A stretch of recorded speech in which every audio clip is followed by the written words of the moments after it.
নমস্কাৰ, আমি Indian polity সিৰিজ কৰি আছোঁ। এই ভিডিঅ'টো হ'ব ইয়াৰ পাৰ্ট 4 ভিডিঅ'। এই ভিডিঅ'টোত আমি বেচিক্স অফ কনষ্টিটিউশ্যন অৰ্থাৎ সংবিধানৰ পাৰ্টছ, আৰ্টিকল, অনুচ্ছেদ, অনুসূচী, স্কেডিউলসমূহৰ বিষয়ে আলোচনা কৰিম। আৰু ইয়াৰ পৰা যোৱাবাৰ এডিআৰই পৰীক্ষাত কুৱেশ্যন আহিছে। সেই কুৱেশ্যনসমূহ অলৰেডি আমি প্ৰিভিয়াছ ইয়েৰৰ পাৰ্টত ডিছকাছ কৰিছোঁ। যদিও মই এই কনষ্টিটিউশ্যন সংবিধানৰ ওপৰত অহা কুৱেশ্যনসমূহ পুনৰবাৰ এই ভিডিঅ'টো লৈছোঁ, যাতে আপোনালোকৰ ৰিভিজন হয়, প্লাছ আপোনালোকে যাতে গম পায়, ধাৰণা লয় যে কেনেকুৱা ধৰণৰ প্ৰশ্ন আহে পৰীক্ষাত। ঠিক আছে, পলম নকৰোঁ। আজিৰ প্ৰথম প্ৰশ্নটো চাই লওঁ আহক। আজিৰ প্ৰশ্নটো 53 নম্বৰ হ'ব। দি কনষ্টিটিউশ্যন অফ ইণ্ডিয়া কণ্টেইনছ ডেছ ছিডিউলছ। ভাৰতৰ সংবিধানত ডেছটা অনুসূচী আছে। স্কেডিউল কিমান আছে ভাৰতীয় সংবিধানত সুধিছে। এই প্ৰশ্নটো যোৱাবাৰ এডিআৰইত আহি গৈছে। পেপাৰ 5ৰ কুৱেশ্যন আছিল এইটো। অপশ্যনসমূহ এবাৰ চাই ল'ব, নিশ্চয়কৈ মনত আছে আপোনালোকৰ।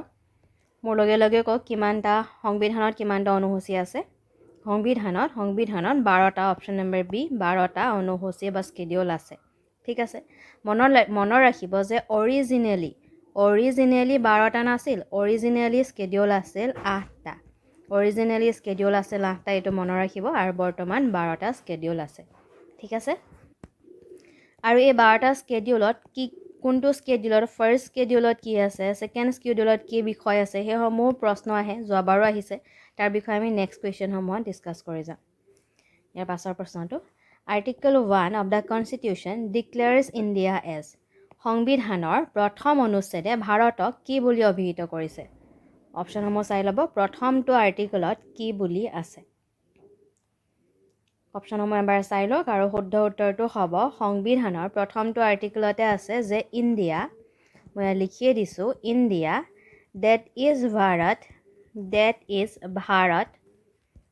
India that is Bharat shall be a union of states. গতিকে আমাৰ এনচাৰটো হ'ব option number D, union of states. পাছৰ প্ৰশ্নটো, the constitution of India was amended for the first time in which year. ভাৰতৰ সংবিধানখন কোন চনত পোনপ্ৰথমবাৰৰ বাবে সংশোধন কৰা হৈছিল, এমেণ্ড কৰা হৈছিল। অপশ্যনসমূহ চাই ল'ব। ভাৰতৰ সংবিধানখন বনোৱাৰ পৰা বৰ্তমানলৈকে কেইবাবাৰো সংশোধন কৰা হৈছে, এমেণ্ড কৰা হৈছে প্ৰয়োজন অনুসৰি, আৰু ইয়াৰ ফাৰ্ষ্ট এমেণ্ড হৈছিল, প্ৰথমবাৰ সংশোধন কৰা হৈছিল 1951 চনত। 1951 চনত আহিছিল ফাৰ্ষ্ট এমেণ্ডমেণ্ট এক্ট। এইটো মনত ৰাখিব, ফাৰ্ষ্ট এমেণ্ডমেণ্ট এক্ট 1951। তাৰিখটো মনত ৰাখিব, 10 মে' 1951 প্ৰথমবাৰ সংশোধন কৰা হৈছিল। পাছৰ প্ৰশ্নটো, দি ডেছ constitutional amendment act 2002 provided for free and compulsory elementary education to all children. ডেছতম সংশোধনী আইন 2002-এ সকলো শিশুৰ বাবে বিনামূলীয়া আৰু বাধ্যতামূলক শিক্ষা উপলব্ধ কৰে। প্ৰাথমিক শিক্ষা হ'ব, যিহেতু এলিমেণ্টাৰী এডুকেশ্যন বুলি কৈছে, প্ৰাথমিক শিক্ষা উপলব্ধ কৰায়। অপশ্যনসমূহ চাই ল'ব। আমাক সুধিছে যে আমাৰ সংবিধানৰ কোনখন সংশোধনী আইনে 2002 চনৰ হয় আইনখন, 2002 চনৰ কিমানতম সংশোধনী আইনে সকলো শিশুৰ বাবে বিনামূলীয়া আৰু বাধ্যতামূলক প্ৰাথমিক শিক্ষা উপলব্ধ কৰায়। অপশ্যনসমূহ চাই ল'ব, চন দিয়াই আছে 2002 চন, এইটো কিমানতম আছিল সেয়া সুধিছে, আৰু শুদ্ধ উত্তৰটো হ'ব 86th এমেণ্ডমেণ্ট এক্টৰ মতে, 2002 এক্টৰ মতে শিক্ষাৰ অধিকাৰ ইনচাৰ্ট কৰা হৈছিল। ঠিক আছে, মনত ৰাখিব, ৰাইট টু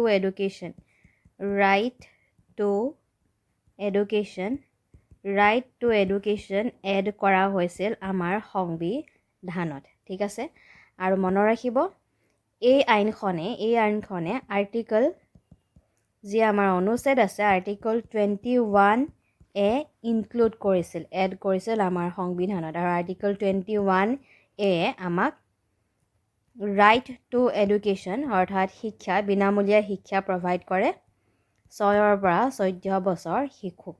ঠিক আছে, এই আৰ্টিকলৰ কথা কেতিয়াবা প্ৰশ্নত আহে, কোনটো আৰ্টিকলে দিয়ে বুলি, তো আমি ক'ম আৰ্টিকল 21A। আৰু কেতিয়া এড কৰা হৈছিল, 86th এমেণ্ডমেণ্ট এক্টত এড কৰা হৈছিল 2002 চনত। নিশ্চয়কৈ বুজি পাইছে। ইয়াৰ পাছৰ প্ৰশ্নটো, How many articles are there in the Indian Constitution? ভাৰতীয় সংবিধানত কিমান অনুচ্ছেদ আছে? অপশ্যন পঢ়ি চাব।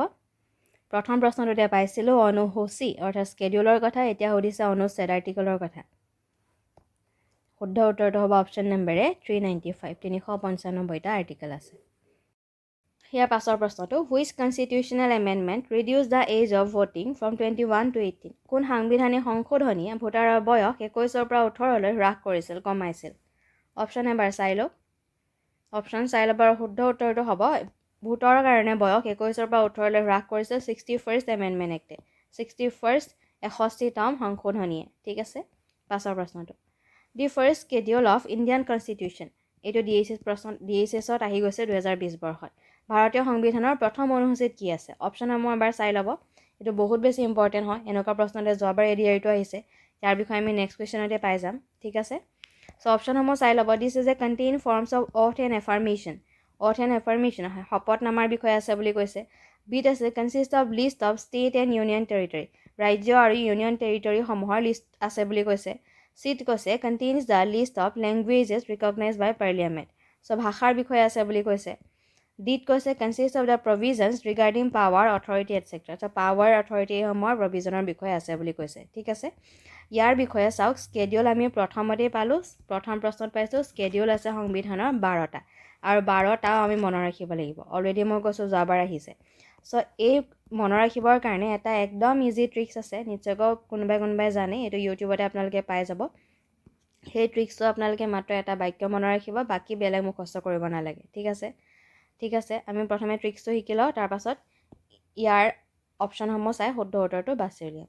চ' ট্ৰিক্সটো হৈছে মাত্ৰ এটা বাক্য মনত ৰাখিব, tears of old PM, tears of old PM। ঠিক আছে, লিটাৰেল মিনিং কি হয় তালৈ নাযাব, মাত্ৰ বাক্যটো মনত ৰাখক, tears of old PM। So' T4 আহিব, ইয়াত চাই যাব, ইয়াত লিখা আছে 1 2 3 4 কৈ।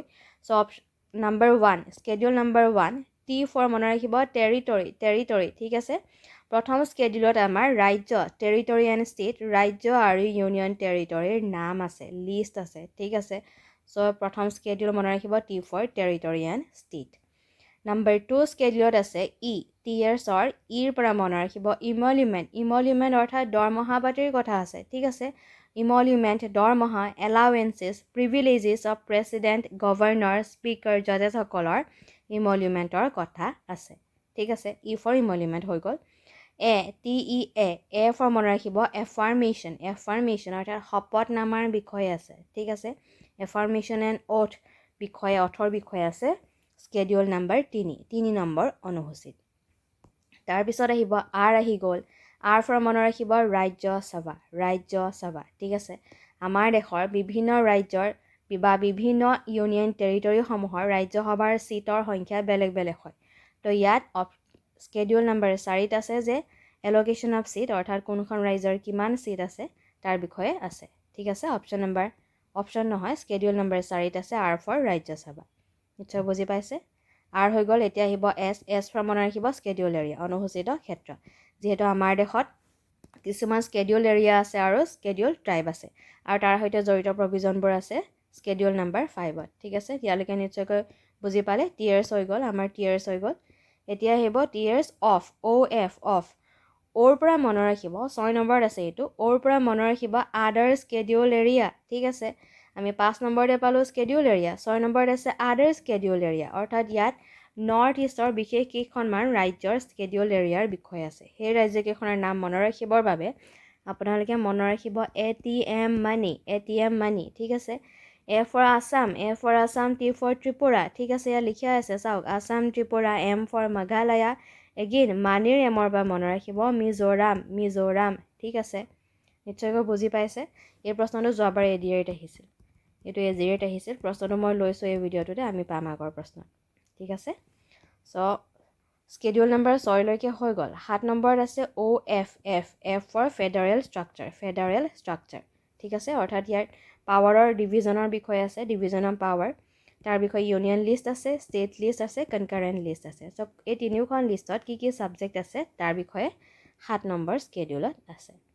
অফৰলৈকে হৈ গ'ল। এতিয়া আহিব OLD, OR পৰা মনত ৰাখিব অফিচিয়েল লেংগুৱেজেছ। ঠিক আছে, আমাৰ সংবিধানত মুঠ 12টা ভাষা আছে, 12টা অফিচিয়েল লেংগুৱেজ আছে আমাৰ সংবিধানত। সেইটো মনত ৰাখিব যে কেইটা ভাষা আছে, ঠিক আছে।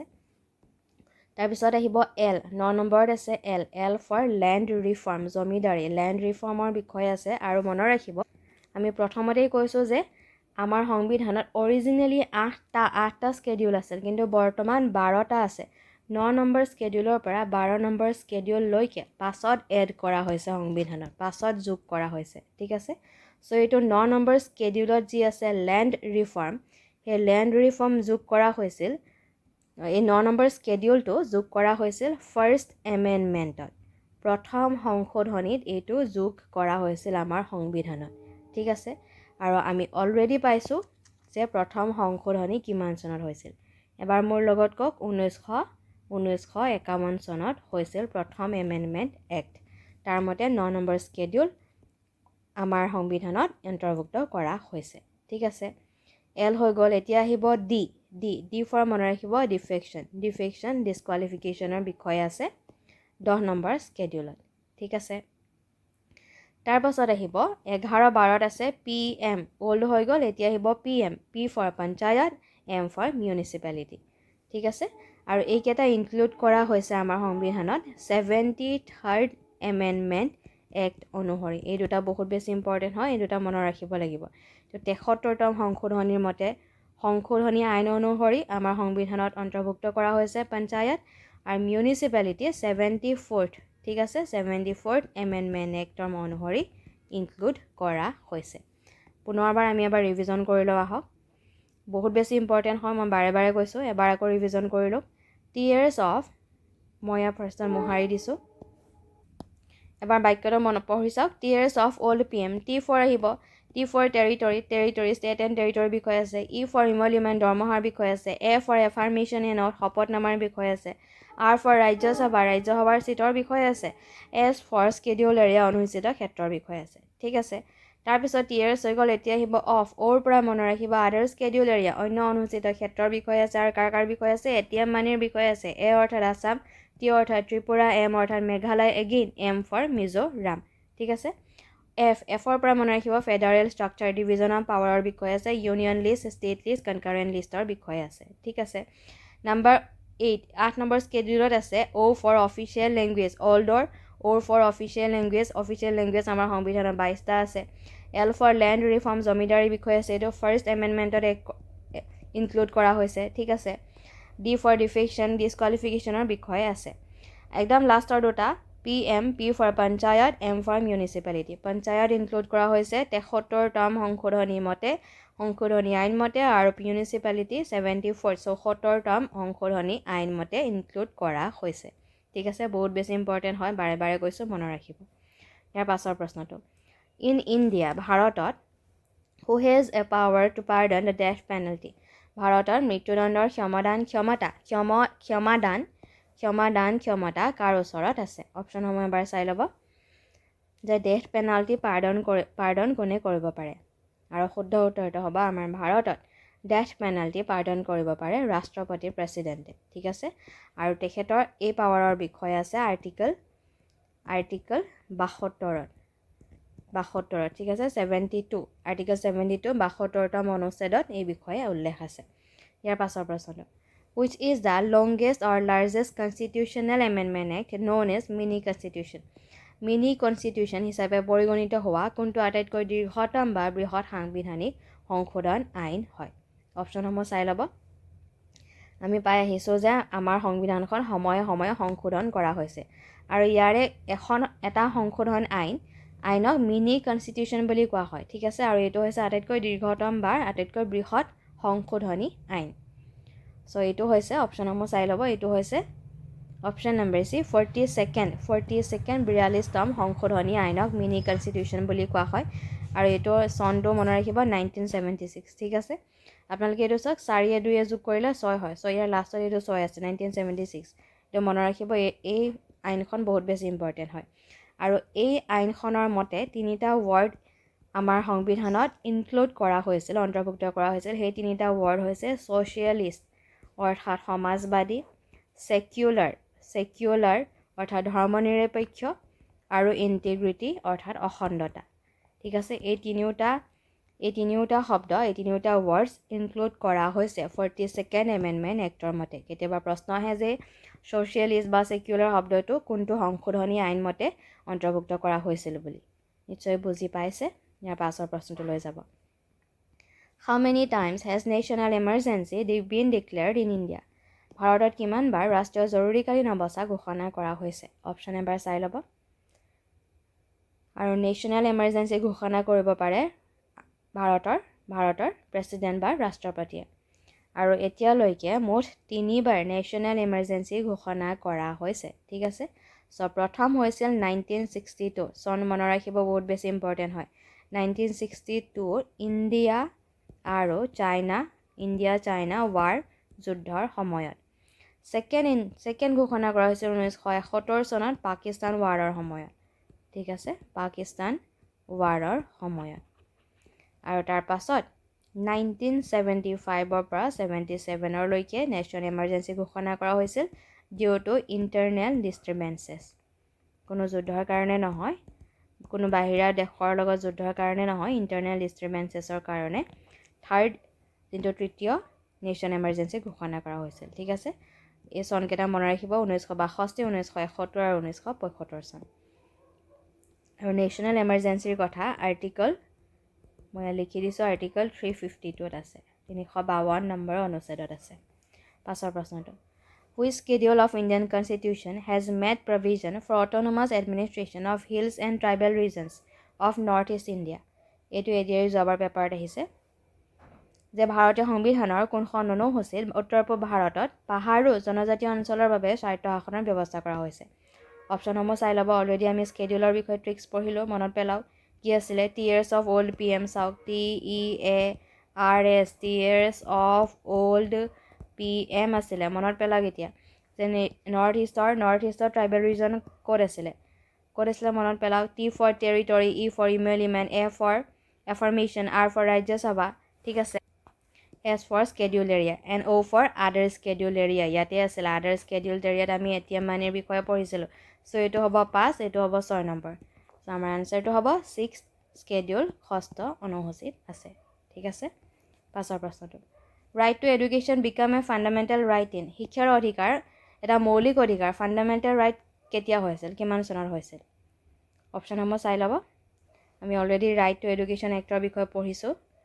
আৰু ই মৌলিক অধিকাৰ হৈছিল এপ্ৰিল 2010 ঠিক আছে এপ্ৰিল 2010 মৌলিক অধিকাৰ ৰূপে পৰিগণিত হৈছিল দেশ became a part of India in 1962 দেশ ভাৰতৰ এক অংশ হৈছিল কি হৈছিল গুজৰাট মণিপুৰ ছিকিম আৰু গোৱা দিয়া হৈছে and the correct answer is option number D গোৱা পাছৰ প্ৰশ্নটো which section of constitution describe India as a secular state সংবিধানৰ কোন শাখাই ভাৰতক এক ধৰ্মনিৰপেক্ষ ৰাষ্ট্ৰ হিচাপে বৰ্ণনা কৰিছে কোনে কৰিছে অপশ্যন নম্বৰ এত আছে ডিৰেক্টিভ প্ৰিন্সিপল অফ ষ্টেট পলিচি বিত আছে 9th স্কেডিউল নৱম অনুসূচীত চিত আছে দ্য প্ৰিএম্বল প্ৰস্তাৱনা ডিত আছে পইণ্ট 3 কৰিছে অপশ্যনসমূহ চাই ল'ব আমি অলপ আগতে পাই গ'লোঁ চাওক কোনো প্ৰশ্নত পাইছিলোঁ আমি অলপ আগতে পাই গৈছোঁ যে এইটো চাওক ছেকুলাৰ শব্দটো 42nd এমেণ্ডমেণ্ট এক্টত আমাৰ সংবিধানত অন্তৰ্ভুক্ত কৰা হৈছে ঠিক আছে আৰু এতিয়া সুধিছে যে এই ছেকুলাৰ ষ্টেট বুলি কোনটো পাৰ্টত আছে আৰু শুদ্ধ উত্তৰটো হ'ব দ্য প্ৰিএম্বল প্ৰস্তাৱনাত ইনক্লুড কৰা হৈছে 42nd এমেণ্ডমেণ্ট এক্ট অনুসৰি ধৰ্মনিৰপেক্ষ ৰাষ্ট্ৰ হিচাপে ঠিক আছে আনচাৰটো হ'ব অপশ্যন নম্বৰ চি দ্য প্ৰিএম্বল মনত ৰাখিব পুনৰবাৰ কৈছোঁ এইটো এই এক্টটো মনত ৰাখিব যে 42nd এমেণ্ডমেণ্ট এক্ট 1976ত এইটো অন্তৰ্ভুক্ত কৰা হৈছে পাছৰ প্ৰশ্নটো the panchayat raj system was first started in India in which of the following state panchayat raj ব্যৱস্থা ভাৰতৰ কোনখন ৰাজ্যত প্ৰথম আৰম্ভণি কৰা হৈছিল শুদ্ধ উত্তৰটো হ'ব অপশ্যন নম্বৰ এ ৰাজস্থান পাছৰ প্ৰশ্নটো what is the minimum age for getting elected to the Lok Sabha নিৰ্বাচনৰ বাবে ন্যূনতম বয়স কিমান হয় অপশ্যনসমূহ চাই লওক অপশ্যন এবাৰ চাই ল'ব লোকসভাৰ মেম্বাৰ হ'বলৈ ন্যূনতম বয়স কিমান লাগিব শুদ্ধ উত্তৰটো হ'ব অপশ্যন নম্বৰ বি 25 বছৰ বয়স পাছৰ প্ৰশ্নটো the 9th schedule was added to the constitution of India by the দেশ সংবিধানত যিটো নৱম অনুসূচী আছে দেশৰ দ্বাৰা অন্তৰ্ভুক্ত কৰা হৈছিল কোনটো এমেণ্ডমেণ্ট অনুসৰি অন্তৰ্ভুক্ত কৰা হৈছিল অপশ্যনসমূহ চাই ল'ব প্ৰথমতে মনত পেলাওক যে 9 নম্বৰ স্কেডিউলত কি আছে পুনৰবাৰ ট্ৰিক্সটো মনত পেলাওক টিয়াৰ্ছ অফ অল্ড PM ঠিক আছে নৱম অনুসূচীত কি আছে মনত পেলাওক নৱম অনুসূচীত আছিলে লেণ্ড ৰিফৰ্মৰ বিষয়ে আছিলে আৰু মই অলৰেডি কৈ গৈছোঁ নৱম অনুসূচী ইনক্লুড কৰা হৈছে প্ৰথম এমেণ্ডমেণ্ট এক্ট অনুসৰি প্ৰথম এমেণ্ডমেণ্ট এক্ট 1951 ঠিক আছে ফাৰ্ষ্ট এমেণ্ডমেণ্ট হ'ব শুদ্ধ উত্তৰ পাছৰ প্ৰশ্নটো ideas of welfare state are contain in these কল্যাণকামী ৰাষ্ট্ৰৰ ধাৰণা ডেছত আছে ক'ত আছে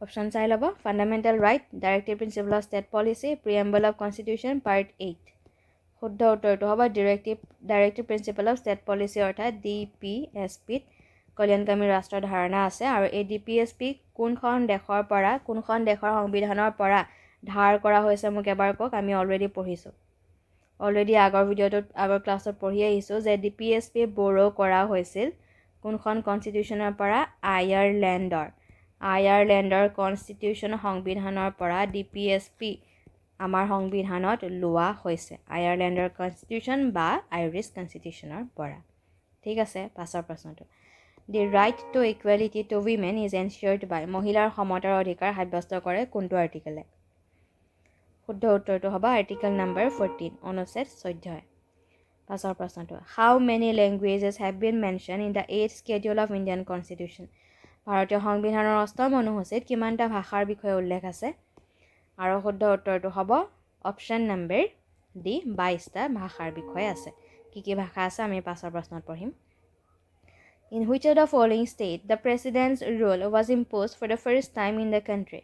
দেশত নিম্নলিখিত কোনখন ৰাজ্যৰ প্ৰথম ৰাষ্ট্ৰপতিৰ শাসন ইম্প'জ কৰা হৈছিল অপশ্যনসমূহ চাই ল'ব আৰু শুদ্ধ উত্তৰটো হ'ব প্ৰথম ৰাষ্ট্ৰপতি শাসন জাৰি কৰা হৈছিল পঞ্জাৱত অপশ্যন নম্বৰ চি পঞ্জাৱত পাছৰ প্ৰশ্নটো who is considered as the father of Indian constitution ভাৰতীয় সংবিধানৰ পিতৃ জনক বুলি কাক গণ্য কৰা হয় শুদ্ধ উত্তৰটো হ'ব option number C Bhimrao Ambedkar নিশ্চয় সকলোৱে পাৰিছে এইটো পাছৰ প্ৰশ্নটো Which of the following languages is not included in the 8th schedule of Indian Constitution?